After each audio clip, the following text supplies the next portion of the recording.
আমরা নিজেরাও অফেয়ারে প্রচুর হাসাহাসি করেছি যে প্রত্যেক মেয়ের ভেতরেই একজন শেখ হাসিনা বাস করে। এটা হয়তো অতির মাত্রায় তোষামোদ করে ফারিয়া বলেছে। ফারিয়া আমার শোতে একাধিকবার এসছে, কখনোই এটা নিয়ে আমি বিব্রত করতে চাইনি, কারণ ও একটা সুবিধা পাবার লোভে, আমি বলছি লোভে এটা করেছে, যা কখনোই সমর্থনযোগ্য না। কিন্তু প্রশ্ন করেছি BMW বড় বড় ব্র্যান্ড তার এই অল্প সময়ের ক্যারিয়ারে কিভাবে সে পেয়েছে। পাবলিক তখনও মুখ টিপে হাসছিল যখন শাওন বলছিলেন যে আমি মুক্তিযুদ্ধ দেখিনি, পদ্মা সেতু দেখেছি।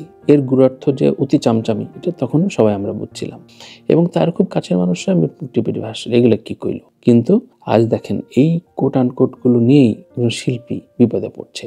রাজনীতিতে অতি বেনিফিটেড না হয়ে ভুলে ফারিয়া বলেছে। আর ইরে জাকেরের কথাটা আমি বললাম, সে একজন শিল্পী হিসেবে তার মেরুদণ্ড কতটা শক্ত সেটা আমি দেখেছি।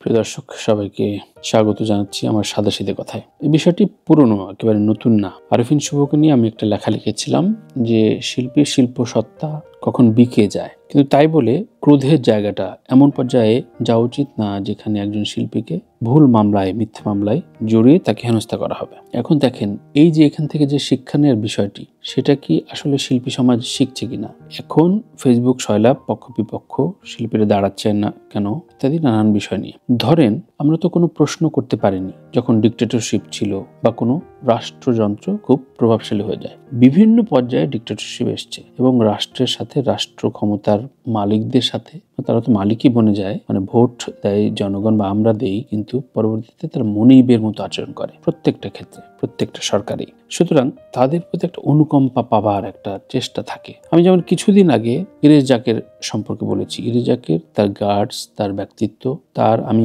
কোট আনকোট তার এশিয়াটিকের দুর্নীতি, অমুক তমুক, এগুলোর বাইরে আমি ইরেজ জাকেরকে যেভাবে চিনি, একজন মেরুদণ্ডযুক্ত শিল্পী আমার নিজের দেখা। কারণ ওর বেশ কিছু বিষয় আমার ভীষণ ভালো লেগেছে। তার একটা উদাহরণ এর আগে বলেছি, আমার আজকে রিপিট করি। একটা শুটিংয়ে তৎকালীন, অর্থাৎ আওয়ামী লীগ আমলের একজন মন্ত্রী, প্রতিমন্ত্রী তার সেটে আসলো দলবল নিয়ে। সে ইরেজ জাকের ভক্ত এবং বেশ দূরে শুটিং হচ্ছিল, কিন্তু প্রতিমন্ত্রী তাকে শুটিং সেটের অর্ডারের মতো করছে যে ইরেজ জাকের যেন তার কাছে আসে, 2 গ্লাস শরবত খেয়ে যায় বা একটু চা খেয়ে যায়। ইরেজ জাকের শুটিং করছিলেন। ইরেজ জাকের বলছিলেন যে শিল্পীর চাইতে কখনো প্রশাসনিক কোনো চেয়ার বড় হতে পারে না। আমি শুটিং শেষ করব, এরপর তার যদি দেখা করতে ইচ্ছা হয় আমার কাছে আসবে, কথা হতে পারে। এই যে গার্ডস নেয়া, এই যে তার যে শিল্প সত্তার যে গরিমা, এটাই হওয়া উচিত। শিল্পী যখন রাজনীতির দলদাস হয়ে যায় তখন শিল্পও মরে, রাজনীতি আরো মরে। এখন এই ইরেজ জাকেরকে আমরা হঠাৎ করে হত্যা মামলা, অমুক মামলা, তমুক মামলা ফাঁসানো হচ্ছে। আমি আবারও বলছি, তার অন্যান্য সংশ্লিষ্ট প্রতিষ্ঠানের কি দুর্নীতি সেগুলো তদন্ত করেন, অবশ্যই তদন্ত হলে সেটার অনেক কিছু হতে পারে। কিন্তু ব্যক্তি ইরেজ জাকেরকে আমি যতটুকু চিনি, তা অসাধারণ এক শিল্প সত্তা তার ভেতরে বিরাজ করে। যে কোনো মন্ত্রী, কোনো দলের, সরকারি দলের, ধরেন এখন যে সরকার চলছে সেই সরকারি প্রভাবশালী একজনের সাথে খুব দম্ভ করে শিল্প সত্তা দেখিয়ে কথা বলাটা কিন্তু চারটিখানি কথা না। তেমনি বিগত 16 বছরের ফ্যাসিস্ট সরকারের ক্ষেত্রেও একইভাবে সেই কথা বলাটা চারটিখানি কথা না। এখন দেখেন, আমি ভীষণভাবে, আমরা নিজেরাও অফেয়ারে প্রচুর হাসাহাসি করেছি যে প্রত্যেক মেয়ের ভেতরেই একজন শেখ হাসিনা বাস করে। এটা হয়তো অতির মাত্রায় তোষামোদ করে ফারিয়া বলেছে। ফারিয়া আমার শোতে একাধিকবার এসছে, কখনোই এটা নিয়ে আমি বিব্রত করতে চাইনি, কারণ ও একটা সুবিধা পাবার লোভে, আমি বলছি লোভে এটা করেছে, যা কখনোই সমর্থনযোগ্য না। কিন্তু প্রশ্ন করেছি BMW বড় বড় ব্র্যান্ড তার এই অল্প সময়ের ক্যারিয়ারে কিভাবে সে পেয়েছে। তখন বলেছে অনেকগুলো ব্র্যান্ডের সাথে তিনি যুক্ত, কিন্তু অনেকগুলো ব্র্যান্ডের সাথে তো আমরা অন্য অনেকের সাথেই অনেক শিল্পীকে যুক্ত হতে দেখেছি এর আগে। আমি কোনো তদন্তহীনভাবে কোনো কিছু তার উপর চাপিয়ে দিচ্ছি না, কিন্তু প্রশ্নগুলো আমি বিগত সরকার আমলেই ফারিয়াকে করেছি, খুব সুন্দরভাবে, শোভনভাবে। মানে আপনার বয়স কত, আপনার ইনকাম কত, মাসিক ইনকাম কত, ওইগুলো না। তো সে তার ব্যাখ্যা দিয়েছে। আমি জানি যে এসব কথা বললে সে তার মতো করে একটা ব্যাখ্যা দিবে, কিন্তু এগুলো নিয়ে এখন সামনের দিনে সাবধান হওয়াটা খুব জরুরি। সাংগঠনিকভাবে শিল্পী সমাজ বা আর্টিস্ট ইকুইটি বলি, চলচ্চিত্র শিল্পী সমাজ কি প্যাডে লিখছে না। কারণ নুসরাত ফারিয়ারা কখনো চলচ্চিত্র শিল্পী সমিতিকে এক্সিস্ট করেনি, বা শিল্পী সমিতিও তাদেরকে ধরে রাখেনি বা তাদের মনে করেনি। এখন আমার জানা মতে উপস্থাপকদের, অর্থাৎ উপস্থাপকদের নির্বাহী কমিটিতে আমিও রয়েছি, সেখান থেকে প্যাডে এর বিরুদ্ধে প্রতিবাদ জানানো হবে। ব্যক্তিগতভাবে আমি এই অন্যায়ভাবে নেয়ার প্রতিবাদ জানাচ্ছি, কারণ হত্যা মামলা বা এই ধরনের মবের ভেতরে তার শাস্তি হতে পারে না। অবশ্যই তার মোরাল জায়গা থেকে তাকে নিয়ে কথা বলা যেতে পারে যে তিনি তো অতীত সমাধি করেছেন, বা এই সব বিষয়গুলো। So moral of the story হচ্ছে, আপনি শিল্পী সত্তার মেরুদণ্ড, সেই সংস্কারের জায়গাটা কতটুকু ধার দিলেন, কতটুকু শানিত করলেন। আমি নাম বলতে চাই না, আমার খুব প্রিয় শিল্পী নাটকের, তাকে জুলাই বিপ্লবের সময় ফোন করেছি, টেক্সট করেছি যে ভাই এতজন মানুষ মারা যাচ্ছে, আপনি চুপচাপ একটা প্রতিবাদ অন্তত বলেন। আমি জানি আপনার সরকারি দলের সমর্থন আছে, প্রচুর যোগাযোগ আছে, কিন্তু এটা তো মোরাল জায়গা থেকে আপনি বলেন, তাতে কি নেত্রী খেপে যাবে? এটা কিন্তু একেবারে শুরুর দিকে উনি আমাকে অনেক কিছু বোঝালেন। সো খুব কাছের মানুষগুলো যখন এইভাবে নিজেদের গুটিয়ে রেখেছিলেন, তারাই কিন্তু আজকে একটু বিপদে পড়ছে, একটু না বেশ খানিকটা বিপদে পড়ছে।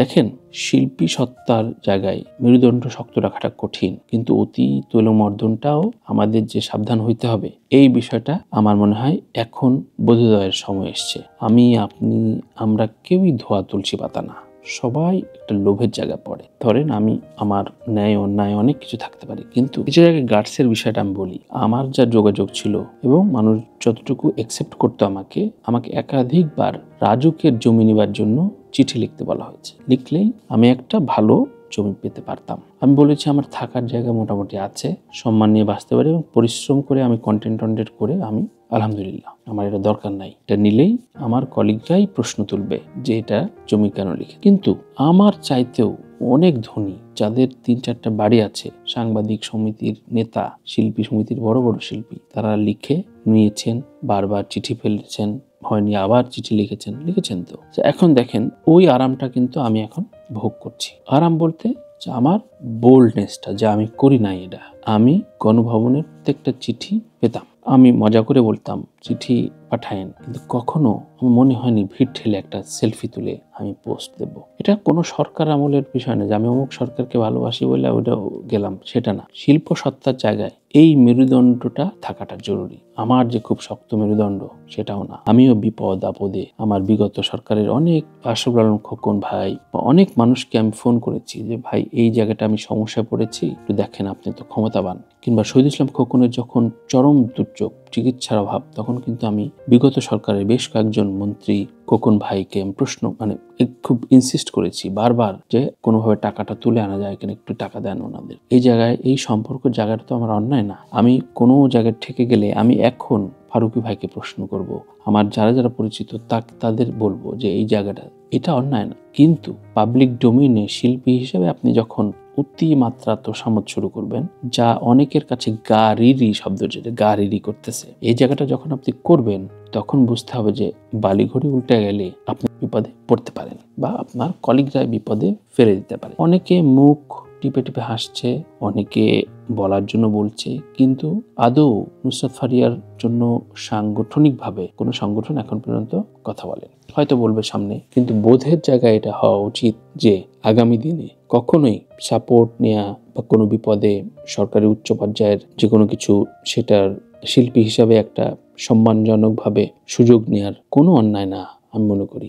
আমি এখন বিপদে পড়লে আমি এখনকার সরকারের যে কোনো জায়গায় ফোন দিয়ে বলবো যে ভাই এই বিপদে আছে, আপনি একটু দেখেন। কিন্তু তোষামত করে সুবিধা নিয়ে অন্যের সুবিধাকে বঞ্চিত করে সেটাকে নিজের করায়ত্ত করা এবং অতি মাত্রায় গলে যাওয়া, এই বিষয়গুলো যখন পাবলিক ডোমেইনে ফেসবুকে আসে বা দিয়ে দেন, ঠিক তারাই আমার খুব কাছের খুব প্রিয় মানুষগুলো, যাদের অভিনয় দেখে আমি মুগ্ধ হই। বিশ্বাস করেন, আমার কষ্ট লাগে যে তারা এত দুর্দান্ত একজন অভিনেতা, অভিনয় শিল্পী, কিন্তু তারা এই দলদাসত্ব নিয়েছিল বলে আজ বিভিন্নভাবে বেকায়দায়। অথচ তার এখন চরম দামি সময়, কোনোভাবে এই জায়গাটাকে নষ্ট করাটা আমার মনে হয় উচিত না। তাই আমি বলবো যে মমতাজের কথা এর আগে আমি বলেছি, এরা 2টি পর্বে আগে, যে মমতাজকে কিভাবে দেখেছি আর কি পর্যায়ে সঠতার জায়গায় কোন পর্যায়ে নিয়ে গেছে সে। সুতরাং এই যে বিষয়গুলো নিয়ে আমার মনে হয় শিল্পীদের একদম সমস্ত শিল্পী সমাজ যারা যারা এই তৈলমর্দন করেছেন বা নানানভাবে